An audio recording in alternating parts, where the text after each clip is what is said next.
Malgré les difficultés pour fixer le lieu de la nouvelle manifestation de ce 24 mars, la mobilisation s'amplifie contre la loi Taubira. Il y avait 1,4 million de participants de la Grande Arche de la Défense jusqu'à la place de l'Étoile à 5 km de là, 1,4 million selon les organisateurs, 300 000 personnes selon la première estimation de la préfecture de police de Paris. Vous ne pouvez pas aller contre le mouvement de la conscience humaine. On ne change pas l'être humain, sauf à le livrer au marché. C'est ça qui nous attend. Parce qu'en ouvrant le mariage, on ouvre les droits procréatifs. Le mariage, c'est la procréation. Les droits procréatifs pour deux personnes qui ne peuvent pas procréer ensemble, c'est artificiel, ça s'appelle la PMA et la GPA. Ça veut dire que demain, l'être humain est mis sur le marché.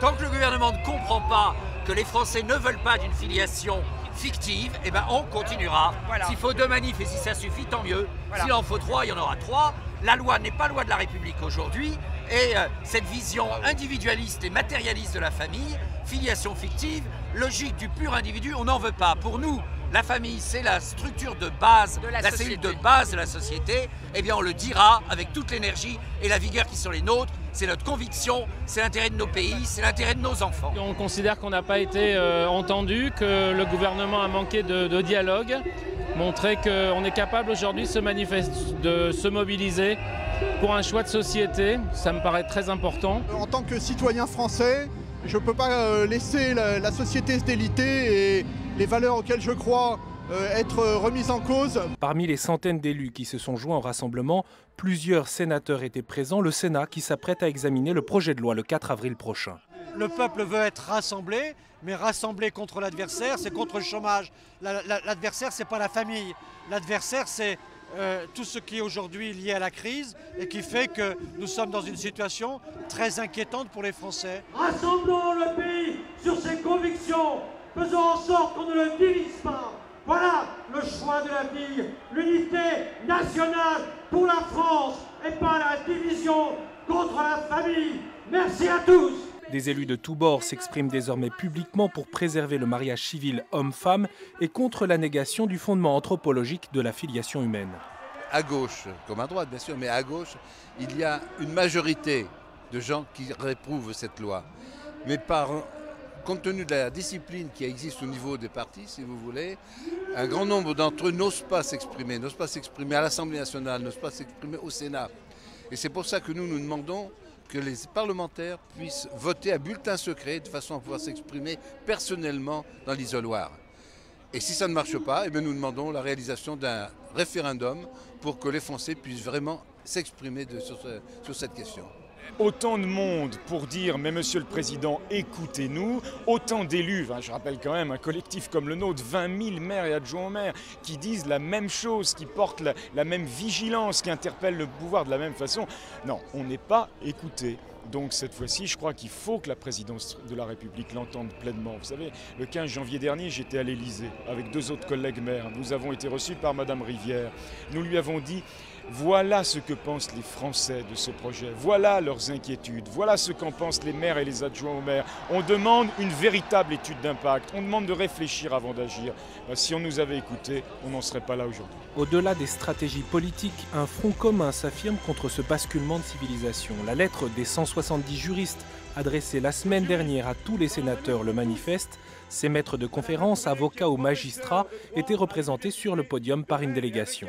Comme nous sommes spécialistes du droit et notamment des droits de l'enfant, eh bien, il est évident que ce mariage pour tous est d'abord un défi à la raison, parce qu'on ne peut pas, c'est impossible de marier 2 hommes et 2 femmes, donc c'est déjà une contre-vérité, un mensonge d'État.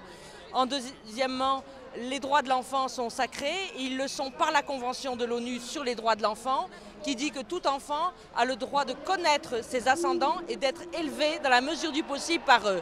Or ici, cette loi va fabriquer des orphelins de père ou de mère, délibérément, non pas par accident de la vie, mais volontairement sur ordre du législateur. Et tout ça, c'est contraire à notre Constitution et aux droits de l'homme. Nous allons donner à l'opposition parlementaire tous les arguments qu'il faut pour aller devant le Conseil constitutionnel. Reste à savoir si le Conseil constitutionnel osera ou non toucher à une telle loi. La tonalité est plus grave que les précédents rassemblements du 17 novembre ou du 13 janvier, plus déterminée encore mais calme, rien à voir avec la petite poignée de personnes qui a voulu en découdre avec les forces de l'ordre pour accéder aux Champs-Élysées. Les CRS ont répliqué par des lacrymogènes inconfortant les manifestants, des CRS qui d'ailleurs ont été soutenus par les 8000 bénévoles de la Manif pour tous toute l'après-midi. 4 heures durant, la foule est attentive, les orateurs se succèdent sur le podium, des personnalités engagées, des témoins ou encore des responsables d'associations. On est dans une partie difficile, on est en train de défier un État qui se drape dans son arrogance et ses certitudes. Eh bien, nous venons aujourd'hui solennellement demander au président de la République de prendre en compte le mécontentement grandissant. La balle est dans son camp. S'il ne fait rien, eh ben nous déciderons de ce que nous ferons, mais naturellement, nous ne resterons pas là. Au-delà des clivages ou des sensibilités habituelles, une mobilisation commune et croissante s'est à nouveau affichée dans les rues de Paris. Pour Tugdual Derville, il s'agit désormais de peser sur un choix de civilisation.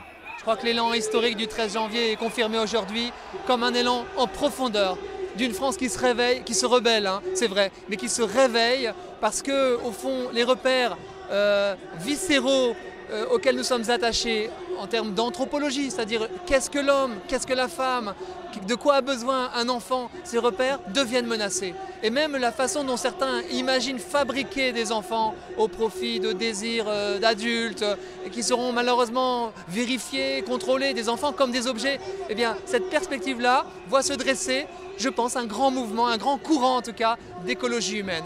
Je pense que ce courant est métapolitique, au-dessus de la politique, dans la mesure où tous les partis, normalement, toutes les entreprises, les écoles doivent intégrer désormais ce qui fait l'essence de l'homme comme un patrimoine précieux à redécouvrir, à découvrir tout simplement, à enseigner, à protéger et à transmettre aux générations futures. Plusieurs fois dans l'après-midi, les manifestants ont interpellé le président de la République pour demander le retrait du projet de loi sur le mariage et l'adoption.